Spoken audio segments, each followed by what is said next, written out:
జనవరి 26 మనందరికీ తెలిసిన రొటీన్ ఏంటి? పొద్దున్నే లేవడం, టీవీలో పరేడ్ చూడటం, స్కూల్లోనో ఆఫీస్లోనో జెండా ఎగరేయడం, ఒక లడ్డూ తినడం, ఆ తర్వాత ఒక మంచి హాలిడే మూడ్లోకి వెళ్ళిపోవడం. అంతే కదా? కానీ ఒక్క నిమిషం ఎప్పుడైనా ఆలోచించారా, అసలు ఈ రోజు మాత్రమే ఎందుకు? ఆగస్టు 15న మనకి స్వాతంత్ర్యం వచ్చింది కదా, బ్రిటిషోడు దేశం వదిలి వెళ్ళిపోయాడు, మనం ఫ్రీ అయిపోయాం. అది చాలదా? ఈ జనవరి 26న ప్రత్యేకంగా రిపబ్లిక్ డే అని, గణతంత్ర దినోత్సవం అని మళ్ళీ ఇంకో పండుగ చేసుకోవాల్సిన అవసరం ఏముంది? చాలామందికి తెలియని ఒక షాకింగ్ నిజం చెప్పనా? ఆగస్టు 15, 1947న మనకి స్వాతంత్రం వచ్చింది. కానీ మనం పూర్తిగా ఇండిపెండెంట్ కాలేదు. అవును, మీరు వింటున్నది నిజమే.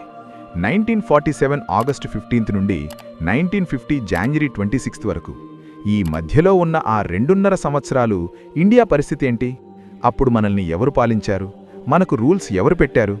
అసలు ఈ డేట్ వెనక ఉన్న ఆ సీక్రెట్ ఏంటి? ఇది కేవలం ఒక రాజ్యాంగం అనే పుస్తకాన్ని అమలు చేసిన రోజు మాత్రమేనా? లేక దీని వెనక కొన్ని వందల మంది మేధావులు చేసిన ఒక భీకరమైన యుద్ధం ఉందా? ఈరోజు మనం తెలుసుకోబోయేది చరిత్ర పుస్తకాల్లో ఉండే బోరింగ్ పాఠం కాదు. ఇది మన అస్తిత్వం, ఎగ్జిస్టెన్స్ గురించిన కథ. మీరు గనక ఈ వీడియోని చివరి వరకు చూస్తే ఇకపై ఎప్పుడూ జనవరి 26ని కేవలం ఒక సెలవు దినంగా చూడరు. ఈరోజు సెలబ్రేట్ చేసుకోవడానికి ఒక బలమైన కారణం, ఒక గూస్ బంప్స్ వచ్చే ఇమోషన్ మీకు కనెక్ట్ అవుతుంది. ఎందుకంటే జనవరి 26 అనేది కేవలం క్యాలెండర్లో ఒక డేట్ కాదు. It's an emotion, it's a power. So what is the real story? ఒక చిన్న ఎగ్జాంపుల్తో స్టార్ట్ చేద్దాం. మీరు ఒక కొత్త స్మార్ట్ ఫోన్ కొన్నారనుకోండి. బాక్స్ ఓపెన్ చేశారు, ఫోన్ చేతిలో ఉంది. చూడ్డానికి చాలా బాగుంది, కానీ అందులో ఆపరేటింగ్ సిస్టమ్ లేదు. అంటే ఆండ్రాయిడ్ గానీ ఐఓఎస్ గానీ లేదు. ఇప్పుడు ఆ ఫోన్తో మీరేం చేయగలరు? ఏమీ చేయలేరు. అది కేవలం ఒక ఖరీదైన డబ్బా మాత్రమే. సరిగ్గా ఆగస్ట్ 15, 1947న మన పరిస్థితి కూడా అలాగే ఉంది. బ్రిటిషోడు మన చేతిలో ఇండియా అనే దేశాన్ని పెట్టి వెళ్ళిపోయాడు. మనకు ఫిజికల్గా ఫ్రీడమ్ వచ్చింది, కానీ ఆ దేశాన్ని ఎలా నడపాలి, రూల్స్ ఏంటి, పవర్ ఎవరి చేతిలో ఉండాలి, ప్రజల హక్కులేంటి అనే ఆపరేటింగ్ సిస్టమ్ మన దగ్గర లేదు. అప్పుడు మనకు 2 ఆప్షన్స్ ఉన్నాయి. ఒకటి, పాత బ్రిటిష్ వాళ్ళు వాడిన రూల్స్నే ఫాలో అవ్వడం, లేదా మన కోసం మనమే ఒక కొత్త ఓఎస్ని డిజైన్ చేసుకోవడం. మనం రెండో దాన్ని ఎంచుకున్నాం. ఆ కొత్త ఆపరేటింగ్ సిస్టమ్ పేరే భారత రాజ్యాంగం, ద కాన్స్టిట్యూషన్ ఆఫ్ ఇండియా. ఆ ఓఎస్ని ఇన్స్టాల్ చేసి దేశాన్ని రీస్టార్ట్ చేసిన రోజే ఈ జనవరి 26, 1950. అసలు రిపబ్లిక్ అంటే, గణతంత్రం అంటే ఏంటి? సింపుల్గా చెప్పాలంటే దేశానికి అధినేత, హెడ్ ఆఫ్ ద స్టేట్, ఒక రాజు లేదా రాణి కాకుండా ప్రజల చేత ఎన్నుకోబడిన వ్యక్తి అయ్యుండటం. 1950 జనవరి 26 కంటే ముందు వరకు మన దేశానికి హెడ్ బ్రిటిష్ రాణి లేదా రాజు కింద ఉండే గవర్నర్ జనరల్. కానీ ఆ రోజు తర్వాత మన దేశానికి హెడ్ రాష్ట్రపతి అంటే ప్రెసిడెంట్. ఆ రాష్ట్రపతిని ఎన్నుకునేది మనమే, మన ప్రతినిధుల ద్వారా. అంటే జనవరి 26న నిజంగా ఏం జరిగిందంటే, పవర్ అనేది ఒక వ్యక్తి చేతిలోంచి లేదా ఒక దేశం చేతిలోంచి ప్రజలైన మన చేతిలోకి వచ్చింది.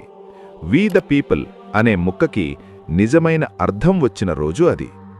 అందుకే ఆగస్టు 15న బ్రిటిష్ జెండా దించి మన జెండా ఎగరేస్తాం, ఫ్లాగ్ హాయిస్టింగ్. కానీ జనవరి 26న ఆల్రెడీ పైన ఉన్న మన జెండాని విప్పి ఎగరేస్తాం, ఫ్లాగ్ అన్ఫాలింగ్. ఎందుకంటే మనం ఆల్రెడీ ఫ్రీ. ఇప్పుడు మనం సుప్రీం పవర్ అని చెప్పడానికి. సరే, రాజ్యాంగం అమలు చేయడానికి ఒక రోజు కావాలి. మరి పర్టిక్యులర్గా ఈ జనవరి 26ని ఎందుకు సెలెక్ట్ చేశారు? వేరే ఏదైనా రోజు పెట్టుకోవచ్చు కదా. దీని వెనక ఒక అద్భుతమైన హిస్టారికల్ కనెక్షన్ ఉంది. దీనికోసం మనం టైం మెషిన్ ఎక్కి 1930లకు వెళ్ళాలి. బ్రిటిష్ వాళ్లతో మనం పోరాడుతున్న కొత్తలో మన నాయకులు, మాకు కొంచెం పవర్ ఇవ్వండి, మీ కిందే ఉంటాం, కానీ మా పాలన మమ్మల్ని చేసుకొనివ్వండి, డొమినియన్ స్టేటస్ అని అడిగేవారు. కానీ రావి నది ఒడ్డున లాహోర్లో జరిగిన కాంగ్రెస్ సమావేశంలో సీన్ మారింది. అప్పటి యువ నాయకులు నెహ్రూ, బోస్ లాంటివారు, మాకు సగం ఫ్రీడమ్ వద్దు, మాకు కావాల్సింది పూర్ణ స్వరాజ్యం, టోటల్ ఇండిపెండెన్స్ అని డిసైడ్ అయ్యారు. ఆ డిసిషన్ తీసుకున్న తర్వాత మొట్టమొదటిసారిగా మన జెండాను ఎగరేసి ఇదే మా ఇండిపెండెన్స్ డే అని ప్రకటించుకున్న రోజు జనవరి 26, 1930. అవును, టెక్నికల్గా మన మొదటి ఇండిపెండెన్స్ డే జనవరి 26నే. దాదాపు 17 ఏళ్లు 1930 నుండి 1947 వరకు మన దేశ ప్రజలు జనవరి 26నే స్వాతంత్ర దినోత్సవంగా జరుపుకున్నారు. బ్రిటిష్ వాళ్ల లాఠీ దెబ్బలు తింటూ కూడా ఆ రోజు జెండా ఎగరేసేవాళ్లు. కానీ విధి ఆడిన వింత నాటకం వల్ల మనకు నిజమైన స్వాతంత్రం ఆగస్టు 15న వచ్చింది. అప్పుడు మన నాయకులు ఒక ఇమోషనల్ డిసిషన్ తీసుకున్నారు. ఇన్నేళ్లు మనం ప్రాణంగా ప్రేమించిన జనవరి 26 అనే డేట్ని మర్చిపోకూడదు.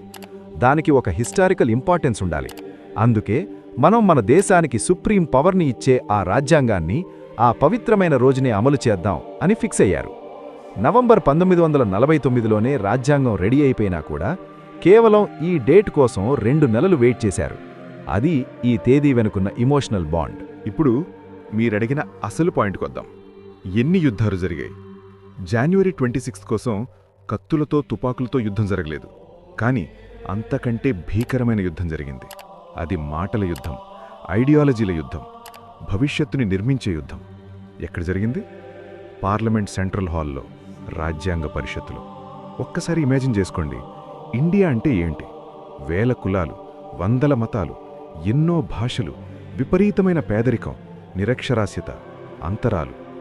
ఇలాంటి ఒక దేశాన్ని ఒక్కటిగా ఉంచేలా, అందరికీ న్యాయం జరిగేలా ఒక రూల్ బుక్ రాయాలి. అది ఎంత కష్టమో ఆలోచించండి. ఒక ఇంట్లో నలుగురుంటేనే ఒక నిర్ణయానికి రాలేము. అలాంటిది 300 మందికి పైగా మేధావులు, వేరే వేరే బ్యాక్గ్రౌండ్స్ నుంచి వచ్చిన వాళ్ళు కూర్చొని ఒకే మాట మీదకి రావాలి. ఈ యుద్ధానికి సేనాధిపతి డాక్టర్ బిఆర్ అంబేడ్కర్. ఈరోజు మనం చాలా క్యాజువల్గా నాకు ఈ రైట్ ఉంది, నాకు ఆ హక్కుంది అని మాట్లాడతాం. కానీ ఆ హక్కుల కోసం ఆ హాల్లో జరిగిన డిబేట్లు మామూలుగా లేవు. రిజర్వేషన్ల దగ్గర నుంచి భాషల వరకు, మతస్వేచ్ఛ దగ్గర నుంచి మహిళల హక్కుల వరకు, ప్రతి పాయింట్ మీద గంటలు రోజులు తరబడి వాదోపవాదాలు జరిగాయి. కొన్నిసార్లు గొడవలయ్యేవి, అలకలుండేవి, వాకౌట్లుండేవి. కానీ వాళ్ళందర్నీ నడిపించింది ఒకటే మోటివేషన్: ఒక స్ట్రాంగ్ ఇండియాను నిర్మించాలి. మళ్ళీ ఇంకోసారి బానిసలుగా మారకూడదు. 2 సంవత్సరాల 11 నెలల 17 రోజులు ఇంత టైం పట్టింది మన రాజ్యాంగాన్ని పూర్తి చేయడానికి. ఇది మామూలు విషయం కాదు ఫ్రెండ్స్. ప్రపంచంలోనే అతి పెద్ద లిఖిత రాజ్యాంగం మంది.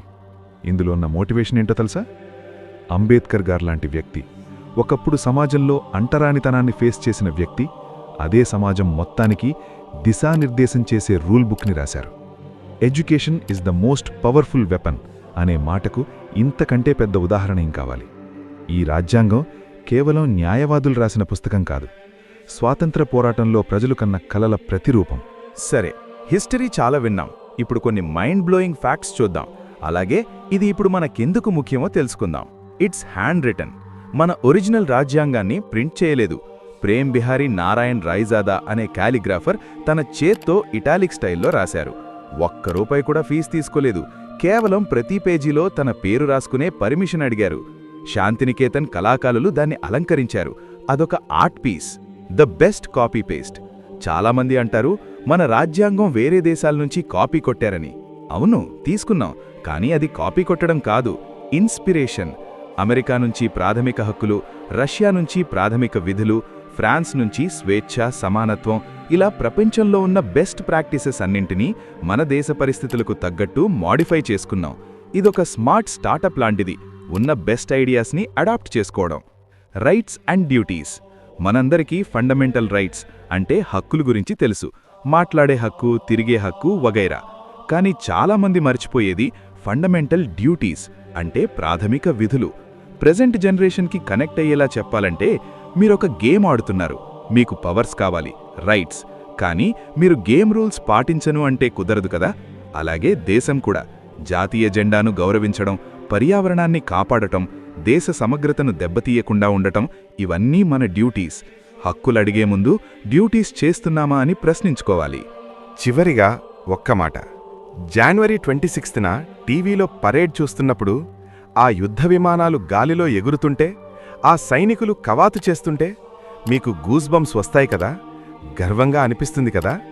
ఆ గర్వం వెనుక ఉన్న పునాది మన రాజ్యాంగం. ఈరోజు మనం ప్రశాంతంగా నిద్రపోతున్నామంటే మనకు నచ్చిన చదువు చదువుకుంటున్నామంటే, ఎవరినైనా ప్రశ్నించగలుగుతున్నామంటే దానికి కారణం ఆ పుస్తకం మనకిచ్చిన పవర్. మన దేశం పర్ఫెక్ట్ కాదు, ఇంకా పేదరికం ఉంది, కరప్షన్ ఉంది, అసమానతలు ఉన్నాయి, నిజమే. కానీ వాటిని మార్చే శక్తి కూడా అదే రాజ్యాంగం మన చేతిలో పెట్టింది. We the people of India అంటే భారత ప్రజలమైన మేము అని మొదలవుతుంది మన రాజ్యాంగం. అంటే ఈ దేశానికి బాస్లెవరో కాదు, నువ్వు, నేను, మనందరం. ఈ రిపబ్లిక్ డే నాడు ఒక ప్రతిజ్ఞ చేద్దాం. కేవలం సోషల్ మీడియాలో స్టేటస్లు పెట్టి ఆగిపోవద్దు. ఒక బాధ్యతగల పౌరుడిగా ఉందాం. ట్రాఫిక్ రూల్స్ పాటించడం దగ్గర్నుంచి, నిజాయితీగా ట్యాక్స్ కట్టడం వరకు, ఓటు వేయడం దగ్గర్నుంచి, తోటి మనిషిని గౌరవించడం వరకు ప్రతిదీ దేశభక్తే. స్వాతంత్ర్యం కోసం వాళ్లు ప్రాణాలిచ్చారు. గణతంత్రం కోసం వాళ్లు తమ మేధస్సును ధారపోశారు. ఇప్పుడు ఈ దేశాన్ని సూపర్ పవర్గా మార్చాల్సిన బాధ్యత మనదే.